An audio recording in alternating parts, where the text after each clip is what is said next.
Welcome, everyone, to another episode in Grace in Common. This is a conversation between four friends from four different countries and three continents.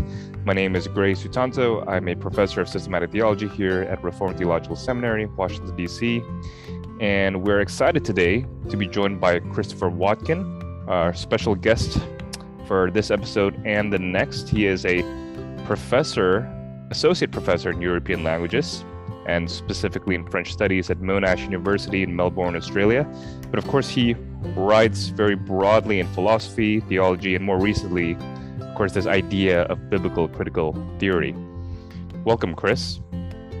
Thank you. It's lovely to have me, guys. I'm thrilled to be here. Yes, great to have you. And of course, we're joined today by James Eglinton, professor of Reformed Theology at the University of Edinburgh. No, a humble senior lecturer, Gray. Humble senior lecturer, not a professor. But anyway, in an American sense, yeah. I've been in America for too long, I suppose. I'm forgetting all the technical definitions now. And we're also joined by Marinus de Jong, a pastor in Amsterdam, and Corey Brock, pastor in Edinburgh. Well, welcome, Chris. It's great to have you once again. And we're here, of course, to discuss not only your book in biblical critical theory, but perhaps listeners don't yet know you. And you've got an amazing, to me anyway, an amazing array of skills that don't usually go together in one person. You're able to discuss the intricacies of French philosophy, but also at the same time, you're an astute reader of scripture. And especially in the book Biblical Critical Theory, you're bringing together, again, authors, philosophies, and readings of scripture that don't usually go together. So perhaps the first question we can ask, and we've asked this to many of our guests here, how did you end up studying all these things that you're studying, and how were you introduced into the neo-Calvinist tradition specifically? I did a undergraduate degree in French and German, which at the university where I studied really meant French and German literature and philosophy. So I was reading medieval to mid-20th century French and German texts right from the get-go at university. And that was just confronting me, I suppose, with some really diverse ways of viewing the world. You know, the medieval outlook is very unlike the way that we live in the world today. And, you know, in every century, there are characteristic ways of looking at the world and engaging with it. And so I guess that was the feeding this idea of, I wonder why people see the world in the way that they do and how people make sense of the world in different ways. Like, what was it like to be a medieval knight or a 19th century dilettante or flaneur or something like that? And all of that time, I was also a relatively young Christian, I guess. I became a Christian when I was about 15. I went on a trip to the battlefields of the First World War. When I started on the trip, I was I suppose I describe myself as a happy atheist. I had no sort of felt need of God, no God-shaped hole, no yearning for transcendence or anything like that. And it just struck me on this trip, you know, as you look out over the fields and fields of graveyards, the thousands and thousands of thousands of people who fell in that war, that something very important happened. But then again, what does it all mean? Was it in fact important, or was it just one more thing that happened in history without any meaning? And so that got me thinking, and I was invited to church by a friend of mine who was also on the trip. And by God's grace, it was a Bible-believing church of born-again believers. And I just stayed there for a while as an unbeliever, just enjoying being around Christians, I suppose. There was something about the way that they loved each other that was really intoxicating. There was a quality of relationships that they had that I hadn't seen in other people. And also the person of Christ in the Bible. I didn't think yet that he was who he said he was, but I couldn't walk away. There was something about him that I didn't have a category for yet, and I wanted to try and work that through. And so I prayed a couple of prayers of commitment over the years. No sort of voice booming from heaven after any of them. No particular sort of lightning flash moment. But the first time that I knew that I was a Christian was when I went on my first church youth camp. I would have been about 16, I guess, at that time. And I just loved the Bible teaching. And I thought, my goodness, this is such a beguiling, beautiful, delicious, true view of reality. And it is so wonderful that this is true. And I also, for the first time, I think, enjoyed serving other people at that camp, which was a real sign to me that, whoa, something's changed in me. Like, I don't enjoy, like, this is not me to enjoy serving other people. So something's shifted. And then, so I went up to university as relatively fresh Christian, and was surrounded by, for the first time, lots of people my own age who really believed their beliefs, like Christians who really lived it out. And that was a huge challenge. And it was partly, I guess, a challenge in my studies. So how do I make sense of, the medieval knight and the 19th century flaneur as a Christian? How do I bring my understanding of the Bible into conversation with the way that these people are seeing the world? And those things just sat as questions, really, for a very long time. I didn't know the answer. I knew that I wanted to find some ways of doing that, but I didn't know what they were. And to dovetail this with the second part of your question, which was how I came across neo-Calvinism, one of the influences on my Christian life at that point was a wonderful group of people at the time, led by a man called Ranald Macaulay, who's a relation by marriage of Francis Schaeffer, and the group at the Round Church. There's the Christian Heritage, they were called back then, and they had a library. Would have been about 200, 300 books, I think, at the time, but there were a lot of Calvinist authors there, and I just raided their library. Herman Doiviet, I think, was the first neo-Calvinist that I came across. Roots of Western Culture, I think, was the first book that I read. Just so incredibly helpful for someone trying to make sense of cultural history as an undergraduate. And then I think I stumbled across Cornelius Van Til in a web search at some point, trying to find Christians who could help me make sense of all the things that I was studying, or who could give me insight and tools to use in thinking about these things. And the more I read of Van Til, the more I found him helpful. And then that led on to John Frame and others. And I'm a very recent sort of discoverer of Bavinck. So only the last 2 or 3 years, thanks to you guys mainly, I've added him to my little pantheon of neo-Calvinist thinkers. That's fabulous, Chris. And before you discovered Doivier and Van Til, were you already introduced to other parts of the Christian tradition?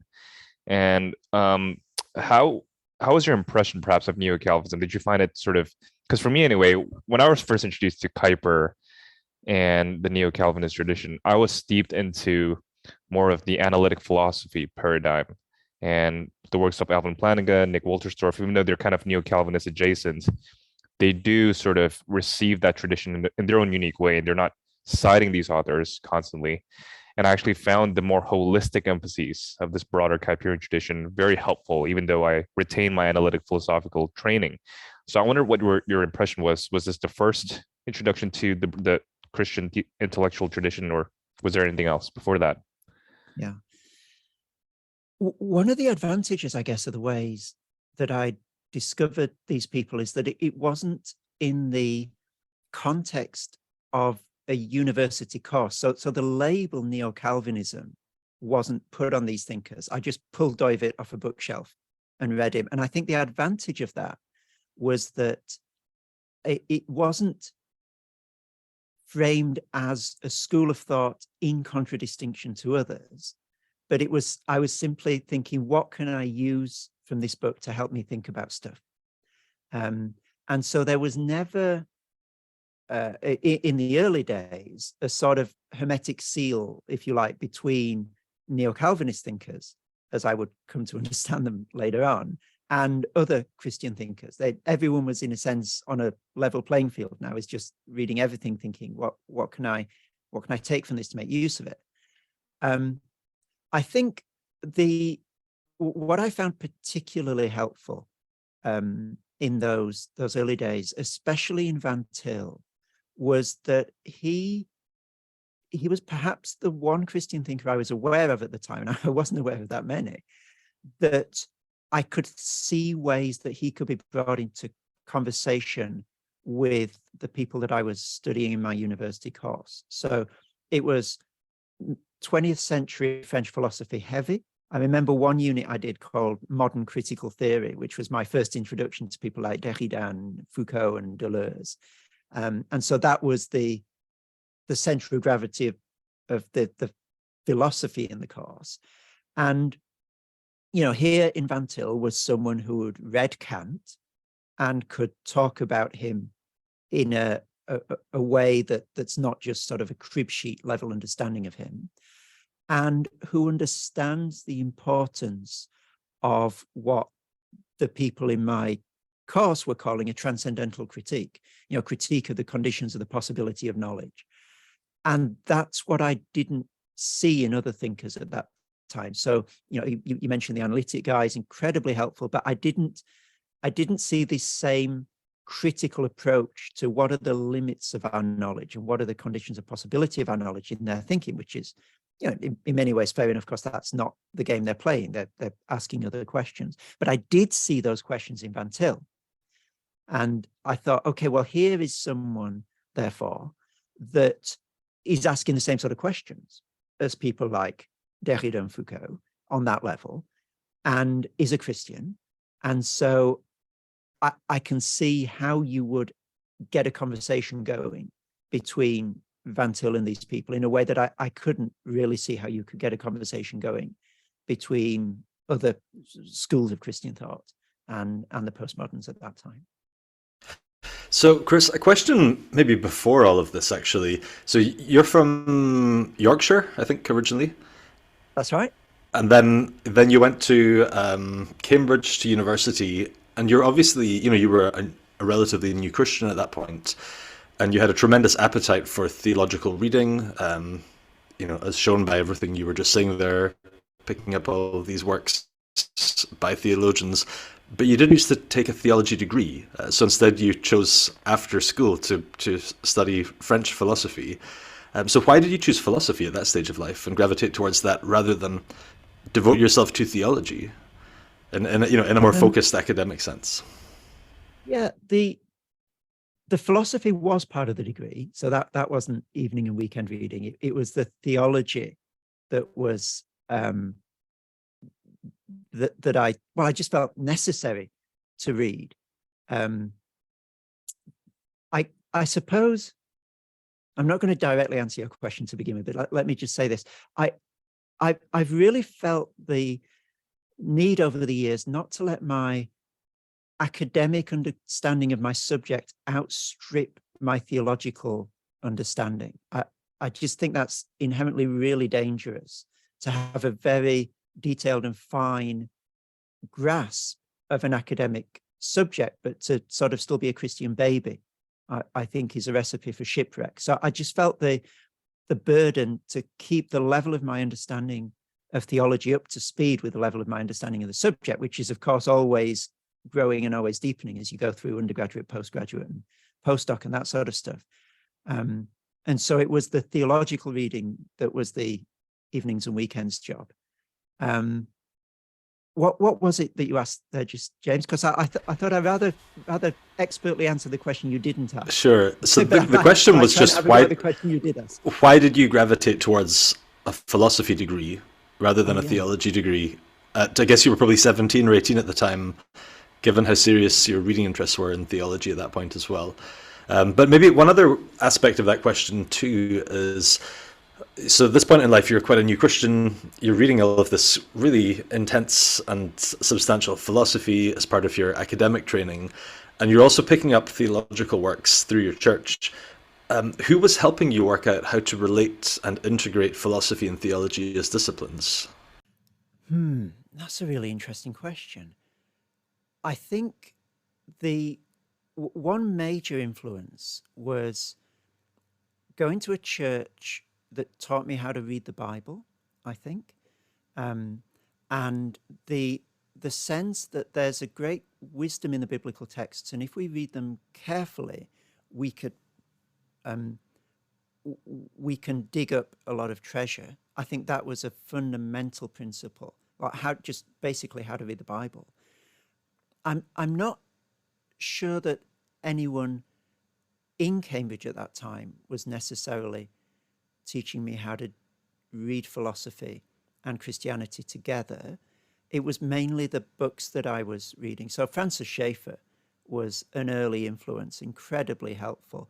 Not that I would agree with everything that Schaeffer says, but the very fact that he was trying to weave a historical thread through Hegel and Kierkegaard and the modern thinkers and trying to evaluate them from a Christian point of view was just a pattern that I suppose opened up the possibility of doing that this sort of thing can be done. And that was incredibly helpful. Doiviert, again, was just really insightful about the idea of ground motives. And I suppose those two were the big influences early on. It was more the opening up the possibility that this sort of thing can be done rather than following necessarily a particular pattern of doing it. Yeah, and I think, when you mentioned just now that this neo-Calvinist tradition, especially in your reading of Doivier and Van Til, open up the possibility of engagement with postmodern philosophy, and especially the post-Kantian conditions. It reminded me of a quote by Kuyper that I keep coming back to in the Encyclopedia of Sacred Theology, where he actually said that Kant sort of woken him up from his dogmatic slumbers. He said that before Kant, everybody presupposed that God is relevant, but they never actually demonstrated it, that never actually showed why God is perennially and foundationally relevant for every area of life. But now after Kant, we have to show it. We have to justify this claim. And even in the more mundane activities. So God is not just the apex of the sciences, which is how in Kuyper's reading, the medieval Catholic tradition had understood God, but God now has to be shown to be the ground of every discipline, not just the apex, but also the ground of every discipline. So Kant awoke us up to that. And I think, this is why the Doiverian and the Van Tilian tradition still has something to say, in my view, because, and they're very misunderstood in different contexts. They're sort of attacked as biblicists, they're attacked as anti-philosophy, but they were actually trying to ask questions that were being asked since the post-Kantian tradition had gotten off the ground. And they're almost meta questions about the very possibility of correspondence between our thoughts and the world, the possibility of knowledge, the possibility of justification. So, and hence, it like you said, it makes possible this conversation between the Bible and every philosophy, and not just the ancient philosophy. So perhaps, can you give, I wonder, as you're reading Doivier and Van Til, Chris, can you give some examples of some of those earlier vignettes or earlier connections between their work and the sort of philosophy that you were studying at the time? Well, I think there were certainly some resonances. So Van Til's famous image of the man of water in the ocean of water making a ladder of water to extract himself from the water was, I think, close to what I was reading in secular thinkers who were saying that there's, il n'y a pas de hors texte, there's nothing outside the text. Now, they're not saying exactly the same thing there, but there's a sense in which there's a need for, or a certain sort of thinking has a need for a standpoint that is transcendent to the everyday in some way in order to make certain intellectual moves. And if you don't have that standpoint, you can't make those moves. And that I found really encouraging that there was a Christian who was saying that sort of thing, because I was coming across it time and again in my thinking. And just to come back to your neo-Calvinist point that you made earlier on in what you said, Greg, I think for me, there was an organic sort of extension between what these people were saying and what the Bible was saying. So, I hadn't come across any of these biblicist critiques. Yeah, I just read these people themselves and not what anyone else said about them. And I think that it just seemed to resonate with passages like Colossians 1, everything is made by Christ and for him. Well, if that's true, then it would make sense that in him everything holds together, and that if you take Christ out of the picture, perhaps everything doesn't hold together anymore. And there's that there would be a theological foundation of knowledge doesn't seem that biblically controversial to me. It seems like an extrapolation of passages like Colossians 1 rather than some sort of extreme biblicism or however you want to frame it. No, I think that's exactly right. So read the primary sources, and I think that is essentially their point. Folks who usually make this sort of criticism, they start out with saying that they actually want to argue that you start out with reason alone, and then the object directly, and then only later on do we get to the Trinity and Christology and those matters. So they would argue that Colossians 1 isn't talking about the order of knowing, it's talking about the order of being. And they want to therefore say metaphysically Christ holds all things together, but epistemologically he doesn't. We just start with sense perception and so on. So that's a normal critique of it, but I'm not persuaded that's the only way to think about how to read Colossians 1. So I would agree with what you said there. Yeah, Chris, thank you for all that. It's really a fascinating trajectory you've had, like in becoming a Christian and studying French philosophy and French culture, and then writing the book you have now. And so one question I have is you are an expert on like French postmodern philosophy, right? And in the book we are about to discuss, you're engaging critically, obviously, with them. But I also wonder, so what would it, how would you say what you have learned from them? How has like studying them help you gain insight, maybe even also in your faith in the biblical world and understanding of yourself and the world? Yeah, thank you, Marinus. I think there are two things, perhaps, that the thinkers and also authors, sort of literary writers that I studied, really helped me with. And the first one is simply how to engage with people who don't think in the same way that you do, which I think is really hard. And it's not something that we often spend a lot of time thinking about how to do, or perhaps that contemporary society does terrifically well. We seem to be, I don't know, losing the ability to engage well with people who are really different to us.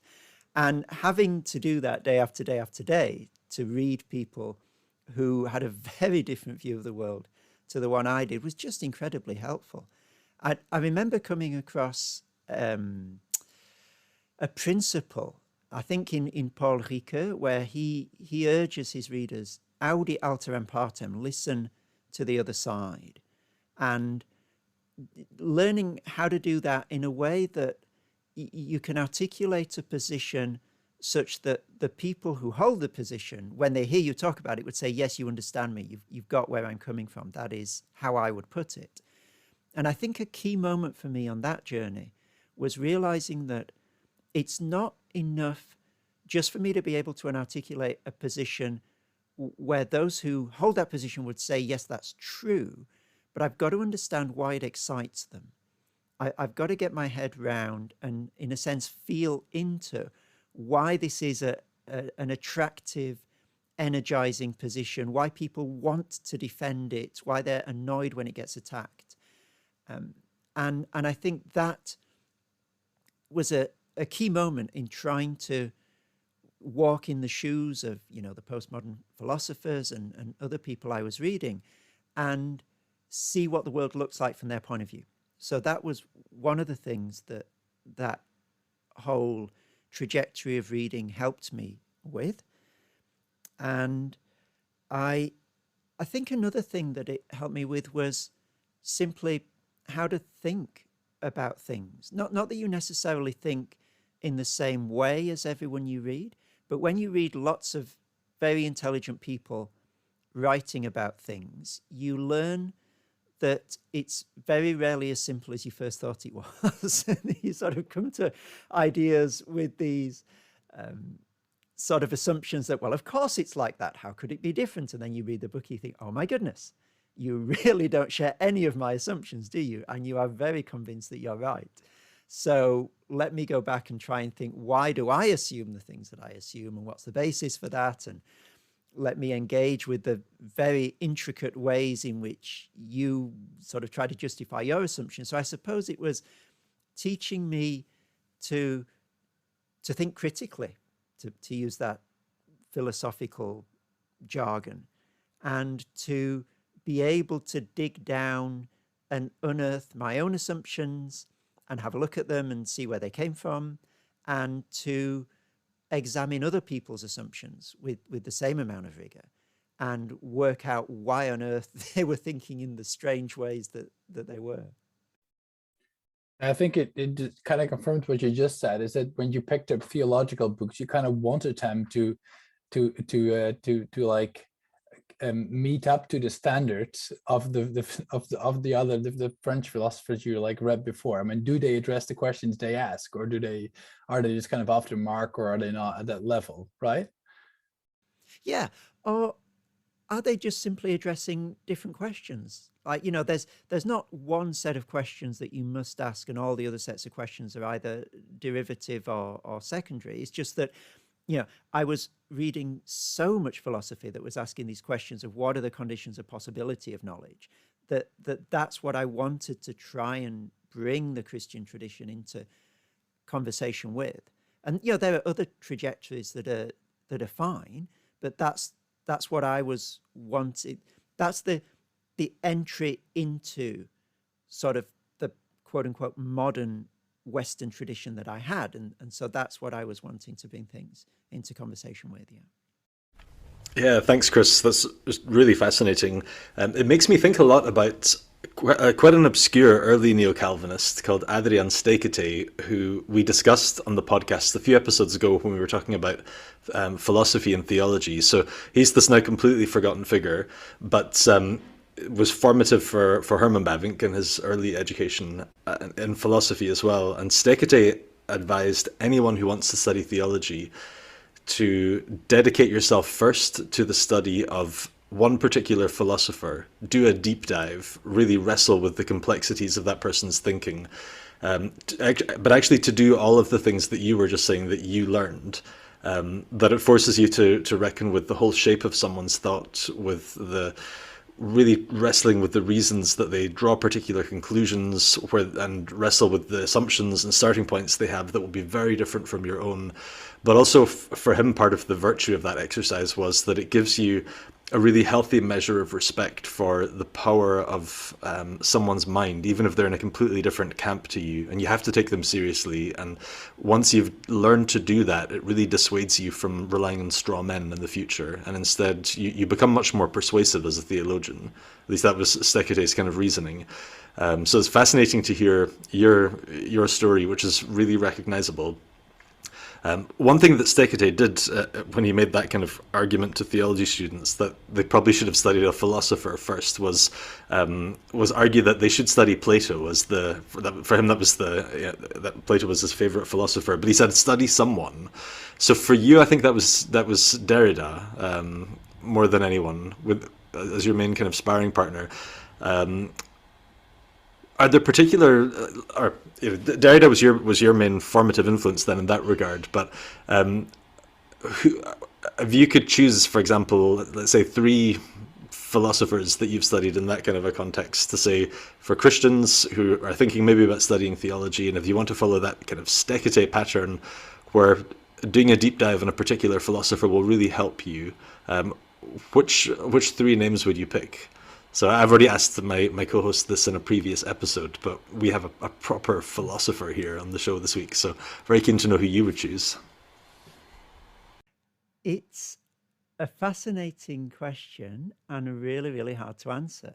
It's like that question of someone comes up to you and says, explain to me the Christian response to suffering. What would you say? And, I guess you need to know more about who's asking and why they're asking in order to give the right answer. Because for someone, that's a very intellectual problem. And for someone, their husband or wife has just died. And, so it's difficult in the abstract to say everybody should go away and read these three philosophers. I guess to try and answer it as best I can in the abstract, I think, first of all, I love Steakite already. This is the first that I'd heard of him. He sounds fantastic, and I think there's a lot of. He's great. You would really like him a lot. Yeah, a lot of wisdom in what he's saying, and I think there's a lot, especially if someone is not a philosophy nut, a philosophy nerd. There's a lot of wisdom in reading Plato, because of course he's writing a long time before philosophy gets abstruse and technical. He's writing dialogues. He's writing almost little plays where one character talks to another. And that is a wonderful way into questions of meaning and ethics and so forth. And so I think you can't go far wrong with Plato as a way to train yourself to begin to think about these things. If you want to go for more modern thinkers, then I think that the great pivot figure for modern philosophy has to be Immanuel Kant.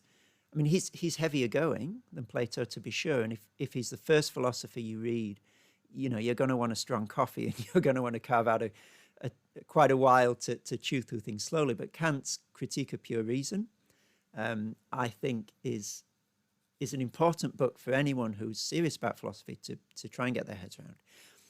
If you want someone closer to my own stable of modern and contemporary French thinkers, absolutely Derrida is important.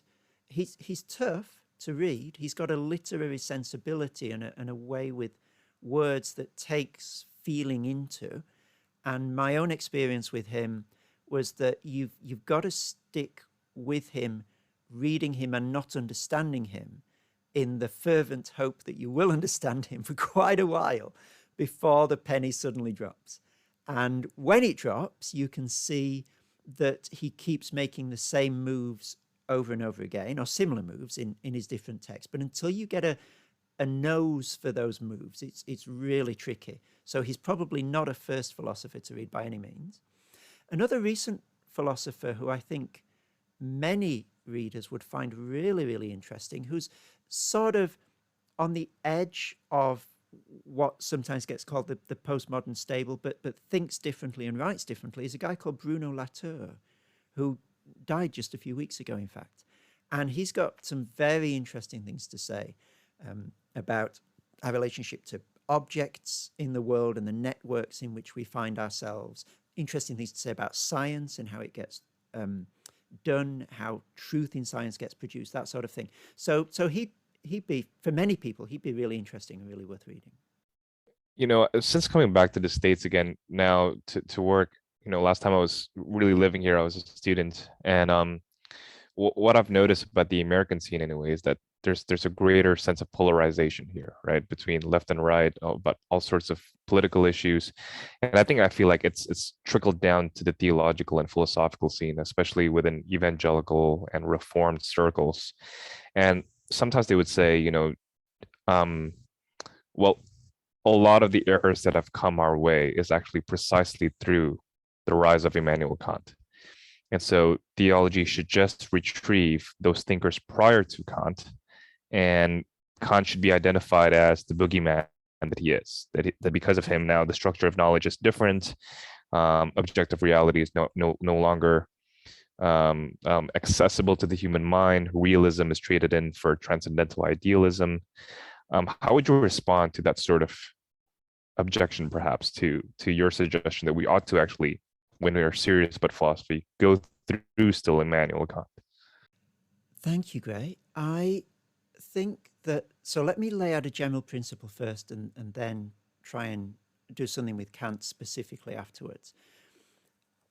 My sense from reading the Bible is that a Christian should approach any moment of cultural history and any particular thinker and any culture, in fact, with the following predisposition, that I am going to expect to find things in here that are twisted and wrong, because only God is good, as Jesus says. And therefore, nothing within the created order is utterly and in an unadulterated 100% way good. But I'm also going to expect to find things in this manifestation of culture that are useful and helpful, because nothing and no one is utterly and exhaustively evil apart from the devil. And so whether it's Kant or Plato or Calvin or Luther, I'm not going to expect every single word that they say to be completely right about everything, nor am I going to expect every single word they say to be utterly pernicious. Now, of course, there are points on that spectrum, and you wouldn't want to say everybody is bang in the middle of those two. But I think that gives Christians an unusual openness to cultural critique in a way that it's very hard to get to if you don't have your reference for the measure of good and evil outside the created order. So God is not part of creation. So our measure of what is good is not within creation. But if you don't have a God who's outside the created order, if you don't have the creator-creature distinction, then you've got to find your measure for what's good and evil within creation, or not have a measure for what's good and evil. And both of those are really problematic positions. So if you find your measure for good and evil within creation, then something within creation has to be off limits for critique, because that is what gives you your measure. So for example, if it's enlightenment and superstition are your measures of good and evil, or if it's the bourgeoisie and the proletariat, or whatever it is, there are some things that you're going to be predisposed to be closed to. And I think that opens up all sorts of problems, not only of closedness, but of cultural imperialism and of hitching your wagon to a particular cultural moment that necessarily is passing. And so I think the Christian is blessed with a dispositional openness, and so and should take advantage of that. I think that's an unusual position to be able to enjoy in the landscape of intellectual approaches today. When it comes to Kant in particular, I think there are two ways that as a Christian you can engage with what Kant is doing. And the first one is to try and walk in Kant's shoes and use it as a thought experiment. Well, okay, well, if there isn't the sort of God that the Bible talks about, who has revealed himself in the ways that the Bible claims he has, how would you try and make sense of the world? How does it work without that verbal plenary inspiration? And I think what Kant shows you, and what the postmodern thinkers go on to show you in his wake, is that it gets really complicated and really hard to try and make sense of the world and to hold on to a functioning ethics and politics in that case. And so Kant is an education in what it can look like to live in the world without reference to the sort of God that Christians believe in from the Bible. And I think perhaps the other way that Kant can be useful to Christians is in the sense of awakening Christians to the, and so I'm taking this next argument from Merrilt Westphal and his work on faith and suspicion, where he frames mainly the postmodern philosophers as prophets. He says, not in the full-orbed biblical sense, but as people who are pointing Christians to notice things that perhaps we might otherwise miss in the faith, that were always there already. They're not adding anything to what the Bible says, but they're perhaps pointing to things that we hadn't noticed before because of our own cultural blind spots. And I think that the Kantian critique of knowledge, for example, can be seen in that way, in that he's pushing back against an idea that sometimes captures Christian thinkers because it's so much the air that we breathe in our culture, that there's a certain obviousness and transparency to knowledge, which is also a way of saying we don't actually need God to know things. And I think that to the extent that he shines a light on the problematic nature of claims like that, he's acting in that prophetic sense, not on a par with the Old Testament prophets, not as another, sort of New Testament. That's not what Westphal is thinking, but pointing Christians to things that were waiting patiently for them in the Bible, but that we didn't have ears to hear because of our own cultural situatedness and our own cultural blind spots. Chris, a lot of times people will speak of modernity and modern philosophy as initially the turn to the self. And within that, I think you've pointed this out in some of your other work before, that modern philosophy and modern people tend to think in binaries. And Gray was just picking up on that, of course, subject and object, and in all sorts of other manners. And this is really just picking up on the way you just answered Gray's question. But one of the ways we've tried to address that, one of the ways we see neo-Calvinism addressing the binary, is through talking in our context about the third way and what you call diagonalization, really. And as other Christians look at that, sometimes people will say that way of thinking perhaps is all common grace and very little antithesis. It's taking from one side and the other side, and then amalgamating and maybe making a Hegelian type move and coming up with a third thing. And that it's an objection quite often to us, probably to you as well, has been too much common grace, not nearly enough antithesis, not enough confrontation. And so where is the antithesis, I suppose, in the diagonalization, the third way, and really what you were just describing with Kant? How do you think about that? Yeah, thank you, Corey. It's a brilliant question. And you're right. This is often something that is quite reasonably, I think, thrown at people who are put in that third way basket. And I just want to, first of all, affirm that instinct that it would be suspicious, wouldn't it, were there no antithesis between the Bible and extra biblical positions. And so I want to say there's something healthy about asking that question. My sort of go-to passage, the passage that has been so incredibly helpful, unfathomably, like infinitely helpful for me in thinking this through, the passage that I go back to again and again and again and again, is 1 Corinthians 1.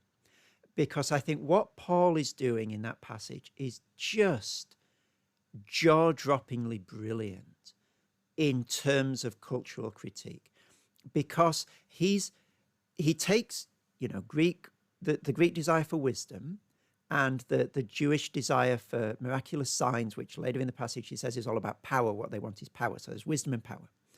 And he doesn't fall into one side of this dichotomy between common grace and antithesis. So first of all, he hammers antithesis.